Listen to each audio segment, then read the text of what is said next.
Good day, gentlemen and ladies. I had a special request from a friend and about my bird feeders. These bird feeders were made of galvanized tubes, water tubes, and what I've done is I basically weld them together. And to give you the dimension of them is the reason, first of all, the reason why they're so jacked up in the air is two reasons. The first one is a squirrel, any type of squirrel, cannot jump higher than 6 feet. I'm 6 feet one, so that's why my lower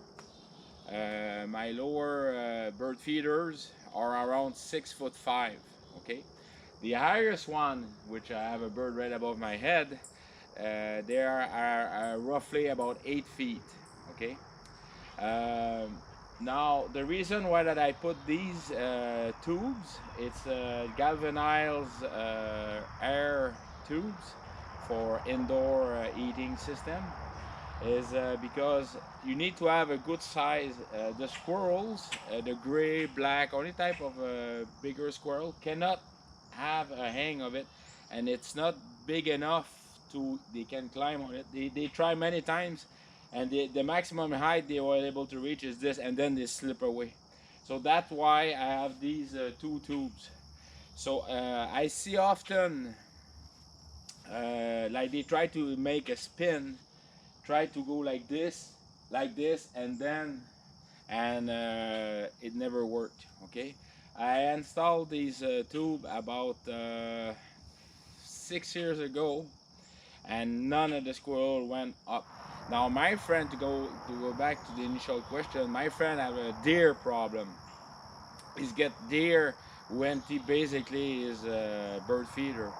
So there's two ways you can avoid that. Either a deer, any type of deer, can go on his back paw and able to reach about 12 feet in the air.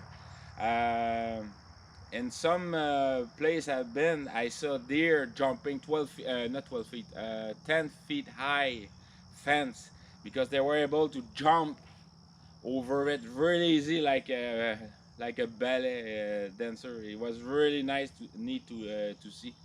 So I had a friend in Nova Scotia. What they've done is he used two trees and he put two pulleys on each side of the trees, and those cable are linked to the bird feeder. So when you need to feed to recharge his bird feeder, is just drop those two cable and it drops.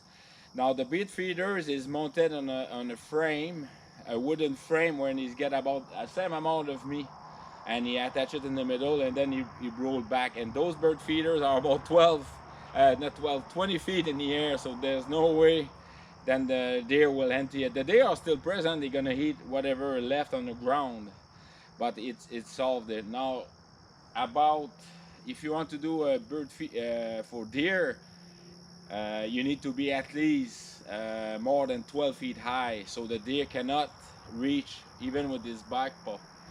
Uh, so that's a trick I use to keep away the squirrel. So high, more than 6 feet, use tubes so they cannot grab it, and be aware that you need to be 6 feet around, so no squirrel will jump off. Okay. Uh, Hello there. So I have a tree there. It's less than 6 feet, but he cannot reach it because the branch are too light for him.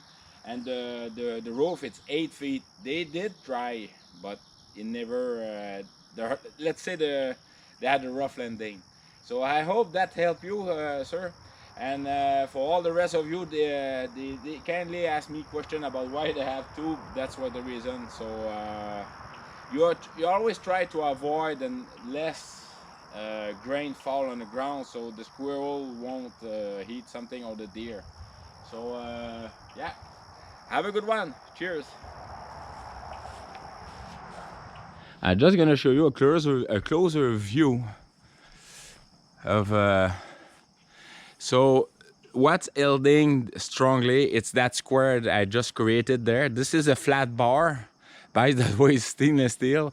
So by welding each corner, that gives the strength towards like this, and also keeping for out of twist. So that square held everything.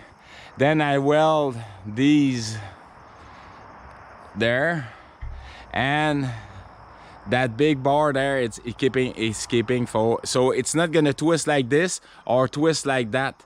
And of course on the ground, I forget to mention, on the ground there's about 2 feet deep, and I put rocks all around.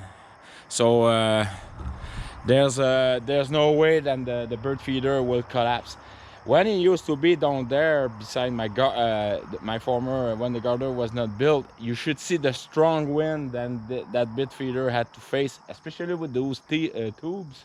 It was amazing, like 99, almost 100 kilometer gust wind, and they never fail, never collapse. All right, so, and it's small too, by the way. It's only 1 inch galvanized steel. It's 1/4 thick, however. It's a good hefty tube. All right, cheers.